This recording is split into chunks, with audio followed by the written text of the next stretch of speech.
ආයුබෝවන් දරුවන් සියලු දෙනාටම සුබම සුබ දවසක් මම ප්‍රාර්ථනා කරනවා. ඒ වගේම ඕගොල්ලෝ සියලු දෙනාම මගේ සිසිර ඇකඩමි YouTube education channel එකට මම ඉතාමත්ම ආදරයෙන් සාදරයෙන් පිළිගන්නවා. දරුවනි මම ඕගොල්ලන්ට මේ මගේ සිසිර ඇකඩමිය හරහා ලබා දෙන නොමිලේ ලබා දෙන අධ්‍යාපනය ඕගොල්ලෝ ඉතාමත්ම හොඳින් අධ්‍යයනය කරලා මේවා සිතට ධාරණය කරගෙන මගේ එකම අරමුණ තමයි ඔයගොල්ලෝ සියලු දෙනාම රටට වැඩදායි යහපත් පුරවැසියෙක් කිරීමේ අරමුණ. ඉතින් ගණිතේ පමණක් නෙමෙයි සාධාරණ සියලු දේවල් හොඳින් ඉගෙනගෙන යහපත්ම පුරවැසියෙක් වෙන්නයි කියලා මම ඉල්ලා සිටිනවා. එහෙමනම් මම ඔයගොල්ලන්ට අද දවසේ කතා කරන්නට යන්නේ ඔයගොල්ලන්ට මම ඉදිරිපත් කරන 18 වන වීඩියෝව වෘත්ත පිළිබඳව ඒක 23 වෙනි පාඩම ඔයගොල්ලන්ගේ අභ්‍යාස පොතේ වෘත්ත පිළිබඳ පාඩම. ඉතින් අපි බලමු මේ වෘත්තයක් කියන්නේ මොකද්ද, මේකේ තියෙන යම් ගුණාංග මොනවද කියලා. මම මේ වෘත්තාකාර වස්තුවක් මෙන්න මේ වගේ වෘත්තාකාර වස්තුවක් තියලා තමයි මම මේ රවුන්ඩ් එක ඇඳගත්තේ. අපිට වෘත්තයක් අඳින්න පුළුවන් ක්‍රම ගණනාවක් තියෙනවා. කව කටුව භාවිතා කරලා අඳින්න පුළුවන්. එහෙම නැත්නම් නූලක් පැන්සලක් ගැට ගහලා නූලේ කෙලවර පින් එකක් තියාගෙන ඒක වටේට පැන්සල අරන් ගිහිල්ලා රවුමක් ඇඳ ගන්න පුළුවන්. මේ වගේ වෘත්ත අඳින්න පුළුවන් ක්‍රම ගොඩක් තියෙනවා. වෘත්තයක සමමිතික අක්ෂ අපි මොනවද කියලා ඉස්සෙල්ලම බලමු. සමමිතික අක්ෂයක්. ඒ කියන්නේ අපි දැන් කඩදාසියක ලොකුට රවුමක් ඇඳගෙන මේ රවුම හරියටම දෙකට නවනවා එක මත එක හිටින්න. එහෙම දෙකට නැවුවාම ඒක තමයි සමමිතික අක්ෂය වෙන්නේ. මම දැන් මේ වෘත්තය මෙහෙම දෙකට නවනවා. කඩදාසිය දෙකට නවනවා කියලා හිතන්න. එතකොට මට හරියටම මෙන්න මේ වගේ සමමිතික අක්ෂයක් ඇඳ ගන්න පුළුවන්.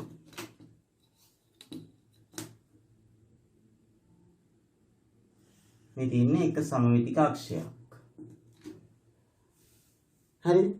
එතකොට මට පුළුවන් මේකේ තව සමමිතික අක්ෂයක් ඇඳ ගන්න. මම මේ වෘත්තය මේ අතට නවනවා. මෙහෙම නවලා එක මත එක සම්පාත වෙන විදිහට නවලා මට පුළුවන් සම්මිතික අක්ෂයක් ඇඳ ගන්න. ඔයගොල්ලන්ටත් පුළුවන් කඩදාසිය මේ අතර එක උඩ එක තියලා නවන්න.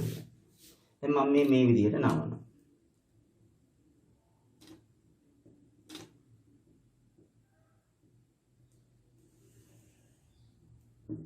මට මේ විදිහට සම්මිතික අක්ෂයක් ලැබුණා. ඊට පස්සේ මෙච්චර දාන්න පුළුවන් සම්මිතික අක්ෂය. මම තව එකක්. මම මෙන්න මේ වගේ අවස්ථාවක් අරගෙන මම මේ විදිහට දෙකට නවනවා. මේ විදිහට මේ පැත්තට. මම මේකත් අඳින්නම්කෝ.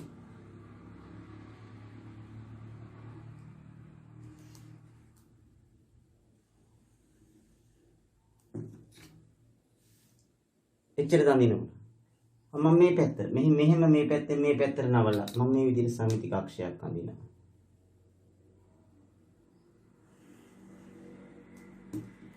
මෙහෙම නවලා මෙහෙම මෙච්චර අඳින්න පුළුවන් නෑ. ඕන තරම් අඳින්න පුළුවන් නේ. මෙතනින් අඳින්න පුළුවන්. මේ පැත්තෙන් ඕන තරම් මේ විදිහට තියලා මේ සම්මිතික අක්ෂ අඳින්න පුළුවන් නේ. මේ විදිහට නවන්න පුළුවන් හරියටම දෙකට. ඒ කියන්නේ සමමිතික අක්ෂ අපිට අපරිමිත ප්‍රමාණයක් අඳින්න පුළුවන්. අනන්ත ප්‍රමාණයක් අඳින්න පුළුවන් සම්මිතික අක්ෂ. විශේෂයෙන් මෙහෙම අඳිනකොට කීපයක් අඳිනකොට අපිට පෙනී යන ලක්ෂණයක් මේ හැම සමමිතික අක්ෂයක්ම එකම ලක්ෂයකදී තමයි කැපෙන්නේ. එකම ලක්ෂයකදී. හොඳේ? හැම සමමිතික අක්ෂයක්ම අපරිමිත ගාණක් අඳින්න පුළුවන්. ඒ හැම සමමිතික අක්ෂයක්ම එකම ලක්ෂයකදී කැපෙනවා. අන්නේ කැපෙන ලක්ෂය මම මෙතන ලකුණු කරලා තියෙනවා. හරි මැද වෙන්න ඕනේ. හරි දෙකටනේ නවන්නේ. එතකොට මේ O කියන එකට අපි කියනවා මොකද්ද? අපි කියනවා මේ වෘත්තයේ කේන්ද්‍රය කියලා. O කියන්නේ මේ වෘත්තයේ කේන්ද්‍රය. ඒ වගේම මේ සම්මිතික අක්ෂයේ දිග A වලින් ඉඳන් B ට දිග AB.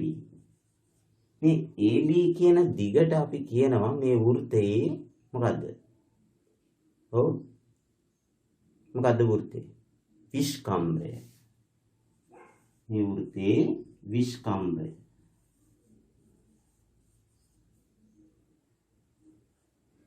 ඒ වගේම මෙතන මේ කේන්ද්‍රයේ ඉඳලා තියෙන මේ ලක්ෂයට දුරයි කේන්ද්‍රයේ ඉඳලා තියෙන මේ ලක්ෂයට දුරයි මේක දෙකට නැවුවාම හරියටම සමාන වෙනවා නේ. එතකොට මේ OA කියන්නේ අපි කියනවා අරයක්. OB කියන්නේ අරයක්. මොකද වෙන්න ඕනේ? OA අරයක්, OB අරයක්.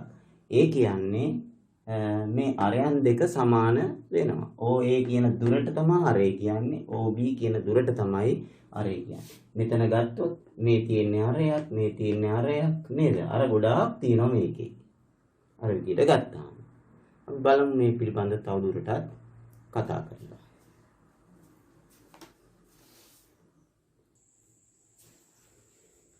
දැන් බලන්න ළමයි මම මෙතන ඇඳලා තියෙන මේ රූපේ ඔයගලන්ට මොනවද පේන්නේ? මම දැන් කියලා දුන්නේ වලින්.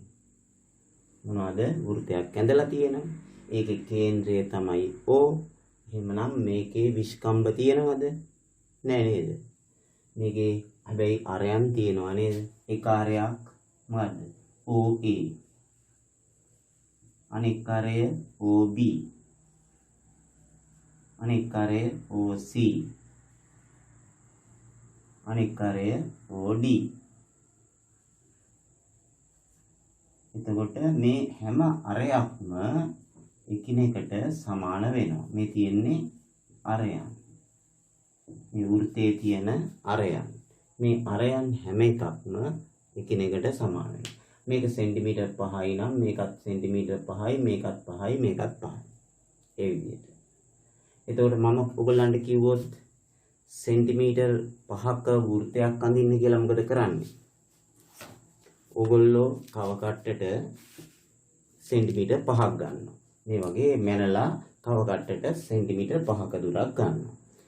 අරගෙන ඉවර වෙලා මොකද කරන්නේ? මේ විදිහට කව කට්ටේ තුඩ තියලා ඒ අරය 5ක් අරගෙන මේ විදිහට වෘත්තයක් අඳිනවා. හරිද? සම්පූර්ණ වෘත්තයක් අඳිනවා. එතකොට එයිමයි කව කට්ටෙන් අපි වෘත්තයක් අඳිනවා. පස්සේ අපි අඳින්න හොඳේ. දැන් මම නිකන් අඳින්න හැටි කිව්වේ. ඊළඟට බලන්න මේ රූපේ. අර විදිහට ගත්තාම මේකේ අරයන් කීයක් තියෙනවද? අරයන් කීයක්? අපි මෙතනින් පටන් ගමු. 1යි 2යි 3යි 4යි 5යි 6යි 7යි 8යි. මම 8යි ඇඳලා තියෙන්නේ. නේද? අරයන් 8යි ඇඳලා තියෙන්නේ. නමුත් මේකේ තව අරයන් ඕන තරම් මේ අතරිනුත් ඕන තරම් අඳින්න පුළුවන්. ඔයගොල්ලන්ට මේකේ විස්කම්භ පේනවද? අර මම ඉස්සෙල්ලා දෙකට සම්මිති කක්ෂයෙන් ඒ වගේ විස්කම්භයක් කියලා කියන්නේ A B කියන්නේ විස්කම්භයක්. තව මොනවාද? එක විස්කම්භයක් AB. තව විස්කම්භයක් CD. CD.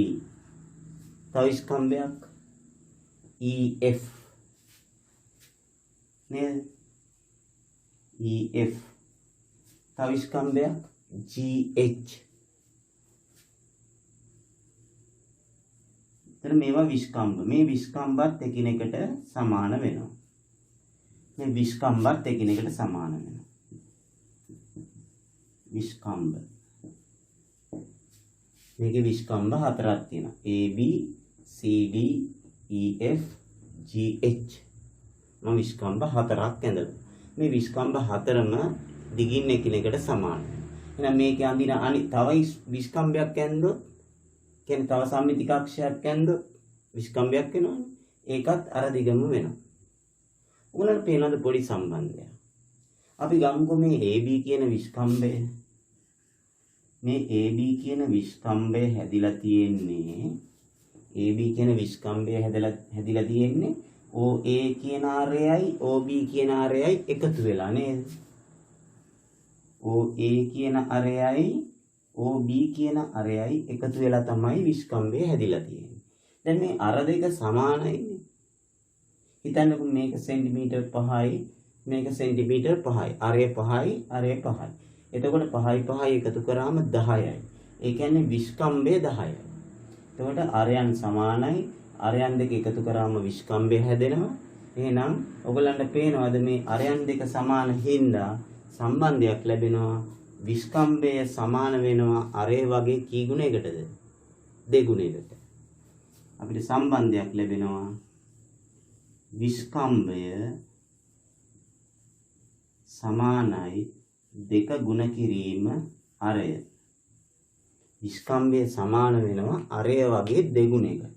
හිතන්න මේක සෙන්ටිමීටර් 8යි මේ අරය සෙන්ටිමීටර් 8යි මේ අරය සෙන්ටිමීටර් 8යි. එතකොට විස්කම්භය වෙනවා 8යි 8යි 16යි. 16යි කියන්නේ විස්කම්භය. ඒ කියන්නේ 8 ගුණ කිරීම දෙක නේද? අරය වගේ දෙගුණයකට සමානයි. මේ වගේ සම්බන්ධතාවයන් අපිට ලබා ගන්න පුළුවන් මේ වෘත්ත පාඩමේදී. අපි බලමු තවත් කතා කරමු.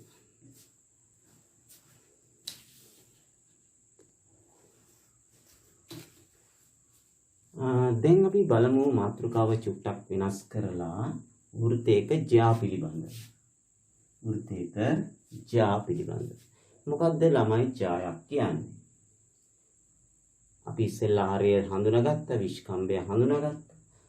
ජ්‍යායක් අඳින්නේ අපි කියනවා මේකේ මේ වටේ දිගට පරිධිය කියලා. මේ පරිධිය මත තියෙන ලක්ෂ දෙකක්. කියන්නේ මේ විශේෂ ලක්ෂ දෙකක් වෙනවනේ විස්කම්භයේ තියෙන දෙකලවර ගත්තොත්. අපි වෙනත් ලක්ෂ දෙකක් මෙන්න මේ විදිහට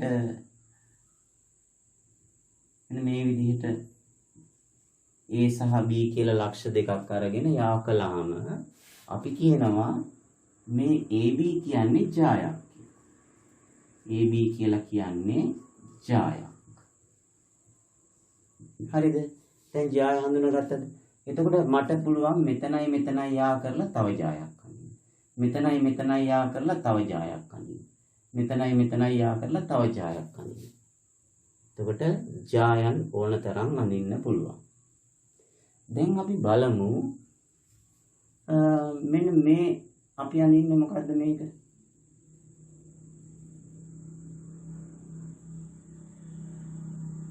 කේන්ද්‍රය හරහා යන මේ රේඛාවට අපි කියනවා මොකද්ද? AB කියන්නේ එතකොට අපි කියනවා විස්කම්භයක් කියලා. AB කියන්නේ මොකද්ද? විස්කම්භයක්. එතකොට AB ඇඳලා තියෙන ළමයි මේ පරිධියේ තියෙන ලක්ෂ දෙකක් යා කරලා නේද? එතකොට ඒ කියන්නේ මේකත් ජායක් වෙනවා. හැබැයි ඒ ජායට අපි විශේෂ නමක් දුන්නා. මොකද්ද? විස්කම්භය. දැන් අපි අඳිනවා මෙන්න මෙහෙම. මේ උඩ මෙතන අපි ලක්ෂයන් 3ක් තෝරගමු මේ පැත්තෙන්. මේ පැත්තෙනුත් අපි ලක්ෂයන් 3ක් තෝරගමුකෝ. මේ විදිහට. ඔය විදිහට ලක්ෂයන් 3ක් තෝරගමුකෝ. කැමති ලක්ෂයන් 3. අපි බලමු අකුරු දාගෙන මෙහෙම. මෙතන අපි AB තියෙන හින්දා මෙතන දාමු C කියලා. C D E F G H. අපි මේ ලක්ෂයන් වලට අකුරු දාගෙන දැන් මම යා කරනවා. මම අඩි පොදු තියලා යා කරන්නම්කෝ. ඉස්සෙල්ලම මෙතන ඒට යා කරනවා. C ඒට යා කරනවා. ඊළඟට මම D ඒට යා කරනවා. ඊළඟට මම E ඒට යා කරනවා. ඊළඟට මම A F ට යා කරනවා.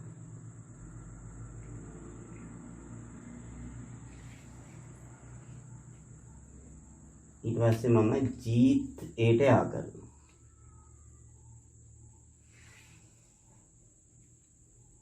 H අකුරත් ඒට යා කරනවා. මේ ඔක්කොම ලක්ෂයන් මම ඒට යා කරේ.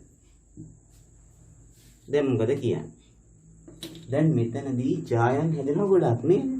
බලන්න. AC කියන්නේ එක ජායක්. ඔන්න බලන්න ජායන් ජායන් AC ජායක් වෙනවා. තව එකක් AD ජායක් වෙනවා. තව එකක් AE කියන්නේ ජායක් වෙනවා. තව එකක් දැන් AB ට අපි විස්කම්භය කිව්වනේ. ඒ ජායට විස්කම්භය කිව්වා නේද? එහෙනම් AF කියන්නේ තව ජායක්. AG කියන්නේ තව ජායක්.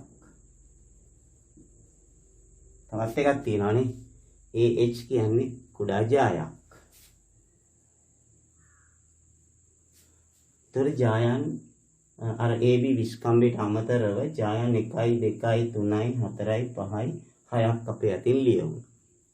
දැන් මම කිව්වොත් එහෙම ඔයගොල්ලන්ටත් කඩදාසියක මේ වගේ වෘතයක් ඇඳලා මේ ජායන් දිග මනින්න කියලා අඩි කෝදුව තියලා. ඔයගොල්ලෝ මොකද කියන්නේ?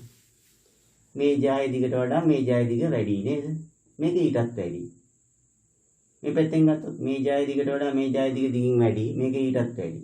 එතකොට බලන්න මේ AB කියන එක තමයි මේ ඔක්කොම ජායන්ට වඩා ලොකු. මේ පැත්තෙන් ගත්තත් AB ලොකුයි.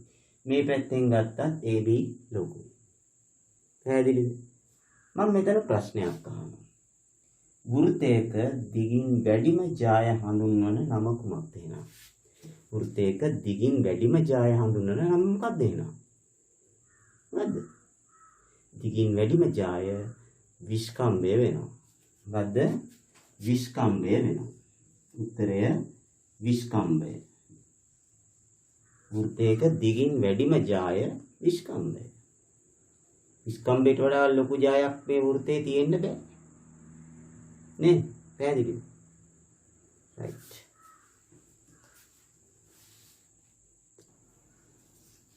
අපි බලමු ඊළඟට මාතෘකාව චුට්ටක් වෙනස් කරලා වෘත්ත ඡාප කියන්නේ මොනවද කියලා.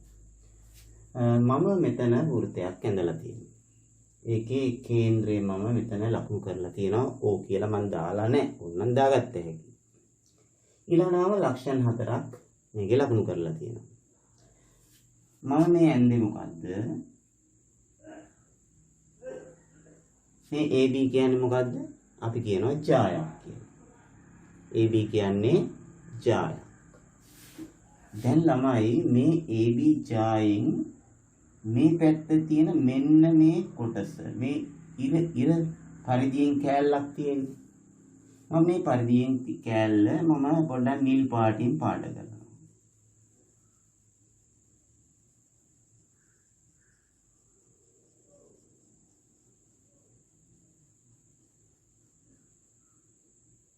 මේ නිල් පාටින් පාට කරපු මෙන්න මේ ඡාප කොටස පොඩි නේද? මේ පැත්තේ ඡාප කොටස කළු පාටින් තියෙන ඡාප කොටස ලොකුයි. හොඳේ? පේනවද? ඒ කියන්නේ මෙන්න මේ ඡාප කොටස පොඩි, මේ ඡාප කොටස ලොකුයි. අපි කියනවා මෙන්න මේ ඡාප කොටසට සුළු ඡාපය කියලා. සුළු ඡාපය.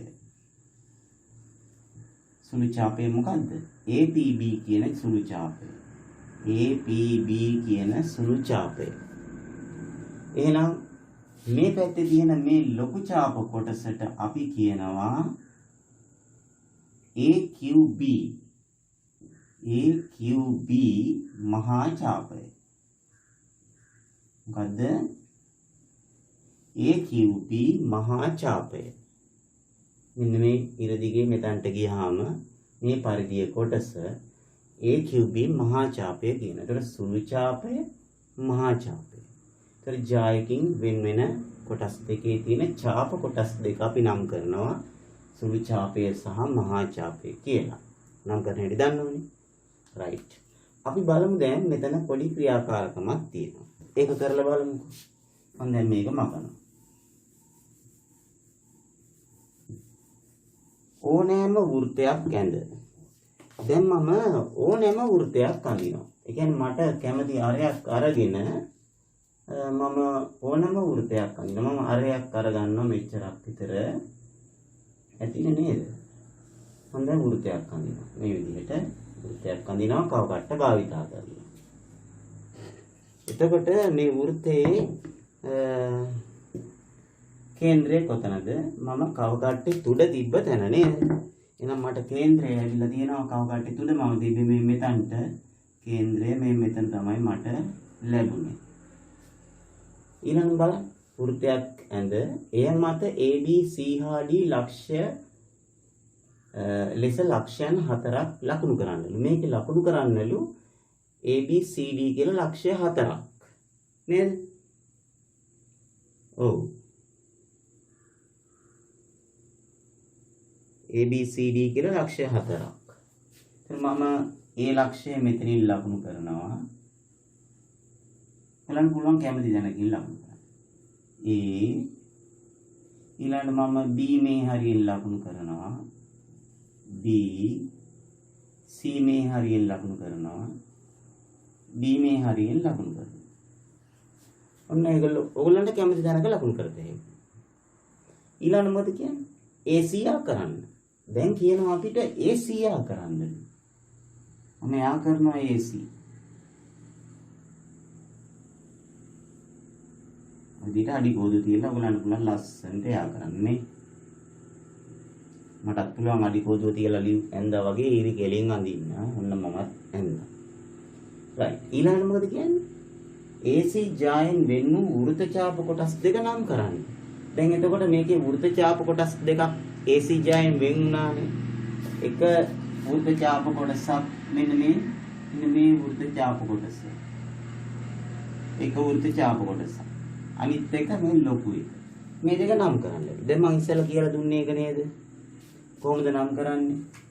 මේ කොටස නම් කරන්නේ ADC කියන බලන්න. ADC මොන ඡාපයද? සුළු ඡාපය. ADC සුළු ඡාපය. එහෙනම් මේ කොටස නම් කරන්නේ කොහොමද? මේ ඡාප කොටස කොහොමද නම් කරන්නේ? ABC නේද?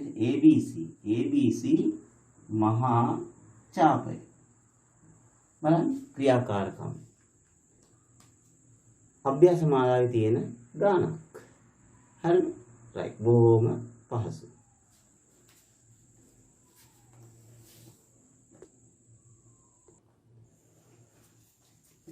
දැන් බලන්න මෙතන චූටි ප්‍රශ්නයක් අපි ඒක සාකච්ඡා කරලා යමු. මේ වෘත්තයක් ඇඳලා තියෙනවා මම විස්කම්භයක් මගින් වෙන්වන වෘත්ත ඡාප දෙක ගැන ඔබේ අදහස කුමක්ද කියලා. විස්කම්භයක් මගින්. ඒ කියන්නේ අපි ඉස්සෙල්ලාම විස්කම්භයක් මේ තියෙන කේන්ද්‍රයනේ. විස්කම්භයක් ඇඳගෙන ඉන්නකෝ. අරයක් ඇඳලා ඒ අරය අනිත් පැත්තට මෙහෙම දික් කරනවා. අපි හිතමු AB කියලා. එතන මේ විස්කම්භය මගින් වෙන්වනවනේ වෘත්ත ඡාප දෙකක්. එක වෘත්ත ඡාපයක් මේ පැත්තේ තියෙනවා. අනෙක් වෘත්ත ඡාපය මේ පැත්තේ තියෙනවා. මේ වෘත්ත ඡාප දෙක ගැන මොකද කියන්නේ? ඔයගොල්ලන්ගේ අදහස මොකක්ද කියලා අහනවා. මොකද වෙන්නේ? ඒ කියන්නේ මේ වෘත්ත ඡාපය දිගයි, මේ වෘත්ත ඡාපය දිගයි. මොකද වෙන්නේ? ඉස්සෙල්ලා නම් සුළු වෘත්ත ඡාපය පොඩි, මහා වෘත්ත ඡාපය ලොකුයි. මේකේ එහෙම එකක් තියෙනවද? නෑ නේද? එහෙනම් මොකද වෙන්නේ? මේ වෘත්ත ඡාප දෙක දිගින් සමානයි. ඒතර උත්තරේ තමයි වෘත්ත ඡාප දෙක දිගින් සමාන වේ. වෘත්ත ඡාප දෙක දිගින් සමාන වෙනවා. බොහොම පොඩි කාරණයක් නේ.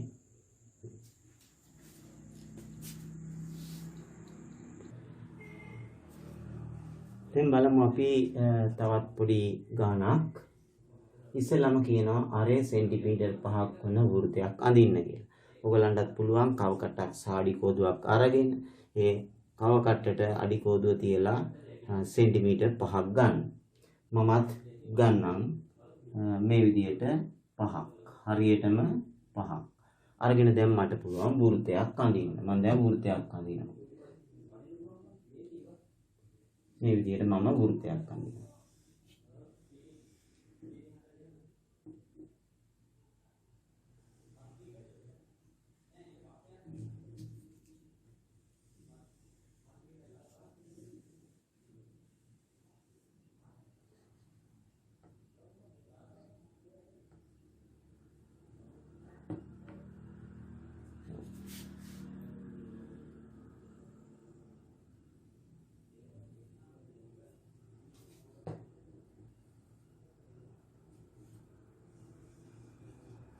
අරේ සෙන්ටිමීටර් 5ක් වන වෘත්තයක් ඇඳ.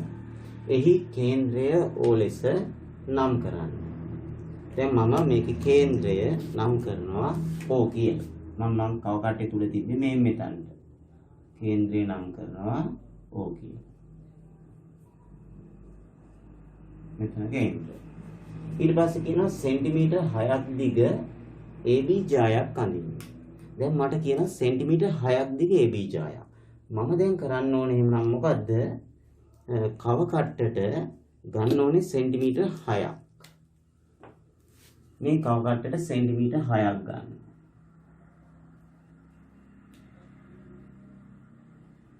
කව කට්ටට සෙන්ටිමීටර් 6ක් අරගෙන මම දැන් සෙන්ටිමීටර් 6න් ජායක් අඳින්න ඕනේ. මට පුළුවනි මෙන්න මේ වගේ තැනක් මාක් කරගෙන එතන ඉඳලා සෙන්ටිමීටර් 6ක් දුරින් පොඩි චාප කෑල්ලක් ගහනවා මෙහෙම. ඒ කියන්නේ මම මේ දුර 6යිනේ ගත්තේ දැන් මෙතනින්. එතකොට මම මෙතන ඉඳලා මෙතනට 6ක් දුරින් චාප කෑල්ලක් ගහගෙන මට පුළුවනි දැන් ජායක් අඳින්න මෙතන A මෙතන B කියලා AB සෙන්ටිමීටර් 6ක් දිග ජාය. මම දැන් 6ක් දිග ජාය අඳිනවා.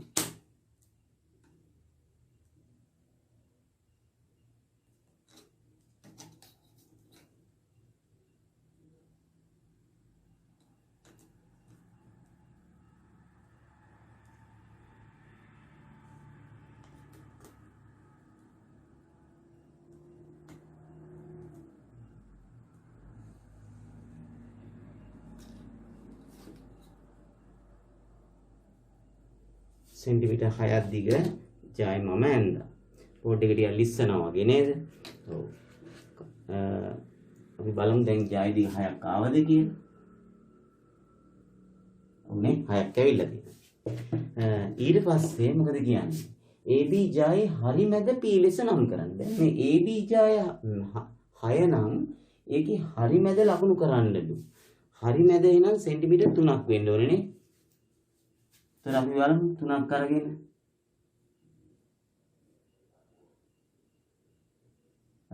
තුනක් මෙතන මෙතනට 3යි මෙතන හරි නේද 3 තියෙනවා. එහෙනම් මට පුළුවනි දැන් මේකේ හරි මැද ලකුණු කරන්න.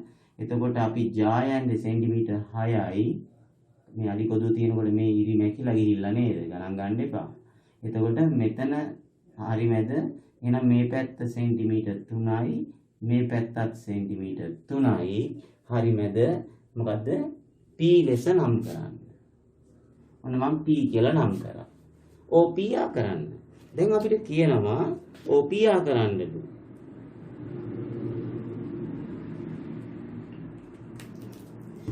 අපි ආ කරමු OP.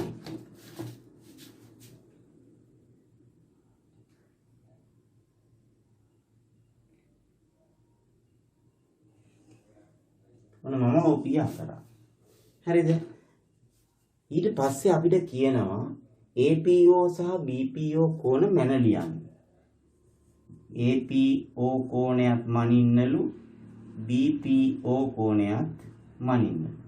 දැන් ඒතර මේ කෝණය මනින්නේ කොහොමද? ඕගොල්ලන්ගේ කෝණමානය තියලා. අර වෘත්තකින් භාගයක් වගේ තියෙන්නේ ඕගොල්ලන්ගේ කාකඩ පෙට්ටි. ඒ කෝණමානය තියලා හරියටම බලන්න කෝණමානයෙන් මනින හැටි අටවස්සරනේ දැන් නේද? මේ විදිහට තියෙන කෝණමානය මේ කෝණමානයේ මෙතන තියෙනවා ඉරක්. මේ ඉර මෙතන හරි මැද. ඒතර මෙහෙම මෙතන ගත්තොත් එහෙනම් මෙතන තියෙන අංශක 90. මෙතන මේ පැත්තෙන් 10 20 මෙහෙදුත් තියෙනවා 10 20 30 40 50 60 90 දක්වා. ඊට පස්සේ මේ පැත්තෙන් 180 දක්වා. මේ පැත්තෙනුත් පටන් අරන් 10 20 30 40 ඔහොම තියෙනවා. නේද? මෙතන 90යි. එතන ඕගොල්ලන්ගේ කෝණමානෙ මෙන්න මේ ඉර මේ උඩින් තියෙන මේ ඉර මේ ඉරත් එක්ක සමපාත කරන්න ඕනේ. එතකොට මෙන්න මේ ලක්ෂය මේ ලක්ෂයත් එක්ක සම්පාත කරන්න ඕනේ. මේ විදිහට තියලා මේ කෝණය ඔයගොල්ලන්ට පුළුවන් මනින්න. එතකොට ඔයගොල්ලන්ට පෙනෙයි හරියටම මේ පැත්තත් මේ කෝණය ඇවිල්ලා හරියටම අංශක 90ක් වෙනවා. මේ පැත්තත් අංශක 90ක් වෙනවා. තේරුණාද? මේ පැත්තත් අනුවයි මේ පැත්තත් අනුවයි. හරියට ඇඳලා බලන්න. හරි මැදට යා කරන්න ඕනේ. ජායක හරි මැදට කේන්ද්‍රය යා කරන්න ඕනේ. මැනලා බලන්න ඕගොල්ලෝ අංශක 90ක් ලැබෙනවද කියලා. ඒ කියන්නේ ජායක මැද කේන්ද්‍රයට යා කරාම හැදෙන මේ දෙපැත්තේ හැදෙන කෝණ දෙක අංශක 90ක් බව ඕගොල්ලන්ට කෝණමානයේ මැනලා බලා ගන්න පුළුවන්. කරන දේ තේරුණානේ? right.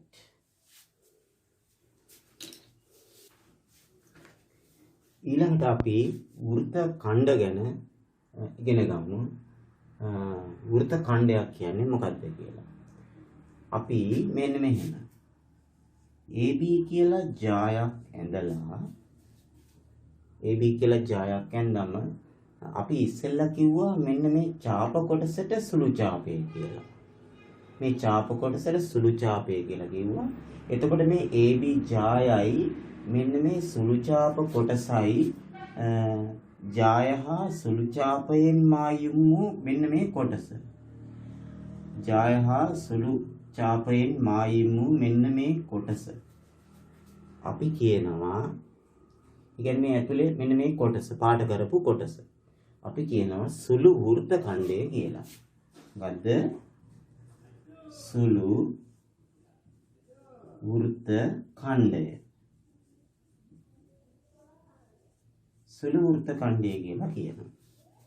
ඒ වගේම මේ ජායනුයි මෙන්න මේ මහා ඡාපේනුයි ජාය හා මහා ඡාපයෙන් මායිම් වූ මෙන්න මේ ලොකු මෙන්න මේ කොටස මම මේ විදිහට ඩොට් කියන්නම්කෝ.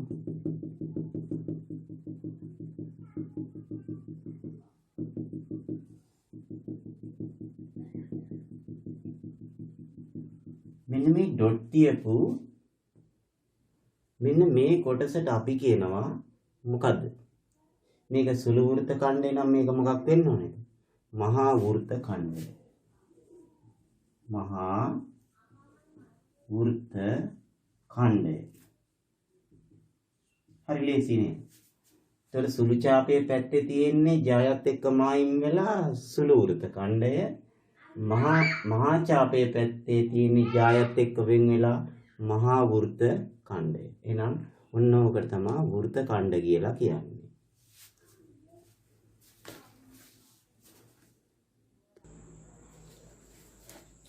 දැන් අපි බලමු තවත් කාරණයක් ඉගෙනගෙන නේද? මොකද්ද? කේන්ද්‍රික ඛණ්ඩයක් කියන්නේ මොකද්ද? ඛණ්ඩයක් නිකන් කොටසක් කෑල්ලක් කියන වගේ අදහසක්. කේන්ද්‍රික ඛණ්ඩයක්. කේන්ද්‍රය හරහා කපා ගන්නාලද කොටසක් වගේ. බලන්න කේන්ද්‍රික ඛණ්ඩයක් හැදෙන්නේ කොහොමද කියලා. අරයන් දෙකකින් හා ඡාප කොටසකින් වට වූ කොටස කේන්ද්‍රික ඛණ්ඩයකි. දැන් බලන්න මම අරයන් දෙකක් ඇඳලා තියෙනවා. එතකොට මෙතන ඡාප කොටසක් තියෙනවා. එහෙනම් මෙතන තියෙනවා කේන්ද්‍රික ඛණ්ඩයක්. මම මේ කෑල්ල මෙහෙම ගලවලා එළියට අර ගන්නවා. මෙදින්. එතකොට මේ කේන්ද්‍රික ඛණ්ඩය තමයි මේ තියෙන්නේ. ඒ වගේම මේක මේ ඉතුරු වෙච්ච කොටසක් කේන්ද්‍රය හරහා කැපිච්ච කොටසක් නේ. ඒකත් බලන්න. අරයන් දෙකකින් සහ මහා ඡාපයෙන් නේද? මහා ඡාපයෙන් වට වෙලා තියෙන මෙන්න මේ කොටස. අරයන් දෙකකින් මහා ඡාපයෙන් වට වෙච්ච මේ කොටසත් කේන්ද්‍රික ඛණ්ඩය. ඒ කියන්නේ මේකත් කේන්ද්‍රික ඛණ්ඩයක්, මේකත් කේන්ද්‍රික ඛණ්ඩයක්. මෙතන තියෙන්නේ ළමයි බලන්න කේන්ද්‍ර කෝණය. මේ තියෙන්නේ කේන්ද්‍ර කෝණය. මොකද්ද? මම මෙතන ලියන්නම් කේන්ද්‍ර කෝණය. මෙතනදී කේන්ද්‍ර කෝණය සහ මෙතන කේන්ද්‍ර කෝණය මේක. හොඳයි මෙතන කේන්ද්‍ර කෝණය මේක. මේක ඇවිල්ලා සුළු කෝණයක් නේද? මෙතන කේන්ද්‍ර කෝණය ඇවිල්ලා මේ තියෙන්නේ සුළු කෝණයක්. සුළු කෝණයක්. ඒ වගේම බලන්න මෙතන තියෙන කේන්ද්‍ර කෝණය මේ කියන්නේ මේ කේන්ද්‍රික ඛණ්ඩයේ කේන්ද්ර කෝණය මේකයි. ඒක ඇවිල්ලා මොන කෝණයක්ද? මෙන්න මේක ඇවිල්ලා පරාවර්ත කෝණය. එතකොට මතක තියාගන්න සුළු කෝණ තියෙන කේන්ද්‍රික ඛණ්ඩක් තියෙනවා. පරාවර්ත කෝණ තියෙන කේන්ද්‍රික ඛණ්ඩක් තියෙනවා කියලා. කියන්නේ කේන්ද්‍රික ඛණ්ඩයක් කියන එක තේරුණානේ. බලන්න අරයන් දෙකකින් සහ ඡාපයකින් වට වෙලා තියෙන්නේ. මෙතනත් අරයන් දෙකකින් සහ ඡාපයකින් වට වෙලා තියෙන්නේ. මෙතන මහා ඡාපයක්, මෙතන සුළු ඡාපයක්. right.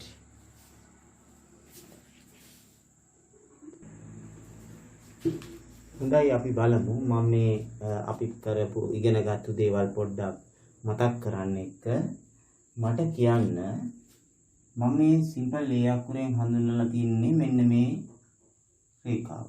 ඊතලයේ ගහලා තියෙන්නේ. ඒකට කියන්නේ මොකක්ද? මොකද්ද? ජාය. ඊළඟට මම මේ වෘත්තයේ මේ කොටස මම කඩ ඉරකින් ඇඳලා මේ තද ඉරෙන් තියෙන මෙන්න මේ කොටස මෙන්න මේකට කියන්නේ මොකද්ද? තද ඉරෙන් තියෙන මේකට කියන්නේ මොකද්ද? මහා ඡාපය. මහා ඡාපය. ඊළඟට මම මේ විදිහට ඇඳලා කේන්ද්‍රය ලකුණු කරලා ඊට පස්සේ අරයන් දෙකක් ඇඳලා තියෙනවා. මෙතන මේ කෝණයට C කියලා ලකුණු කරලා තියෙනවා. මම මේ C කියන්නේ අංශක C කියන්නේ මොකද්ද කියලා අහනවා. මොකද්ද? ඒකට කියන්නේ කේන්ද්‍ර කෝණය. මොකද්ද මම මේ වචනේ කිව්වා? කේන්ද්‍ර කෝණය. හරිද? ඊළඟට මම ජායක් ඇඳලා තියෙනවා. මම මේ පැත්ත මෙහෙම පාට කරලා තියෙනවා. එතකොට මොකද්ද මේ පාට කරපු ප්‍රදේශයට කියන්නේ? මොකද්ද? මහා වෘත්ත ඛණ්ඩය. මහා වෘත්ත ඛණ්ඩය. ඊළඟට මම කේන්ද්‍රය ලකුණු කරලා අරයන් දෙකක් ඇඳලා මෙන්න මේ කොටස පාට කරලා තියෙනවා. මේ පාට කරපු කොටසට අපි කියන්නේ මොකද්ද? කේන්ද්‍රික ඛණ්ඩය. මොකද්ද? කේන්ද්‍රික ඛණ්ඩය. මම ඊළඟට ජායක් ඇඳලා මේ කොටස පාට කරලා තියෙනවා. මොකද්ද මේ කොටසට කියන්නේ? සුළු වෘත්ත ඛණ්ඩය. මොකද්ද? සුළු වෘත්ත ඛණ්ඩය. සුළු වෘත්ත ඛණ්ඩය. එතකොට බලන්න මෙතන මහා වෘත්ත ඛණ්ඩය, සුළු වෘත්ත ඛණ්ඩය නේද? මේ පැත්තේ මහා වෘත්ත ඛණ්ඩය මේ පාට කරලා නැති කොටසනේ. මේකත් කේන්ද්‍රික ඛණ්ඩයක්, මෙතනත් කේන්ද්‍රික ඛණ්ඩයක්. ඔය විදිහට අපි වෙන වෙනම ඉගෙන ගත්තා. right.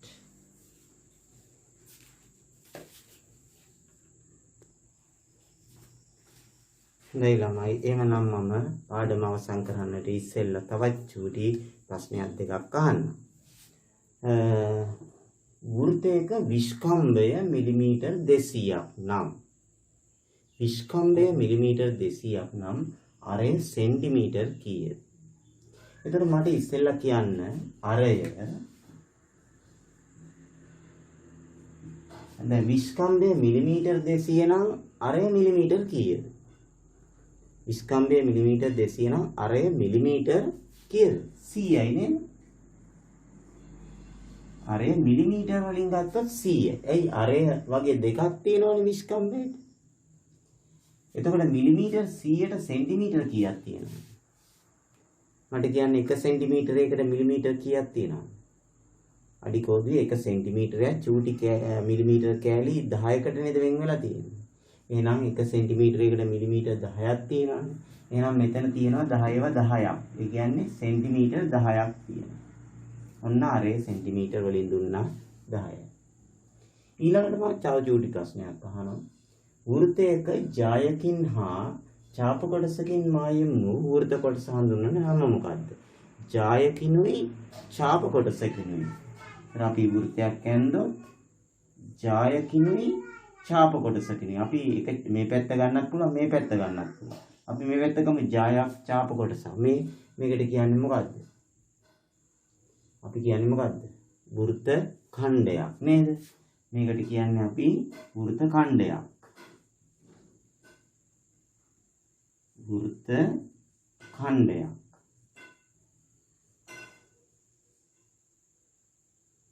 එතකොට අපි මේ ප්‍රශ්නෙට උත්තර දෙනවා නම් මේක සුළු වෘත්ත ඛණ්ඩය මහ වෘත්ත ඛණ්ඩය කියලා දෙන්න ඕනේ නැහැ. එතකොට ඒගොල්ලෝ කියන විදිහට ජායකනුයි චාපකට මේ පැත්ත වෙන්නත් පුළුවන් අර පැත්ත වෙන්නත් පුළුවන්. එතකොට අපි නිකන් හඳුනා ගන්න මම මේ කියන්නේ මේ කොටස පාට වෙලා තියෙන්නත් පුළුවන්. එහෙම නැත්නම් මේ කොටස පාට වුණා කියලා හිතන්නත් පුළුවන්. ඒක දෙකටම කියන්නේ අපි වෘත්ත ඛණ්ඩ.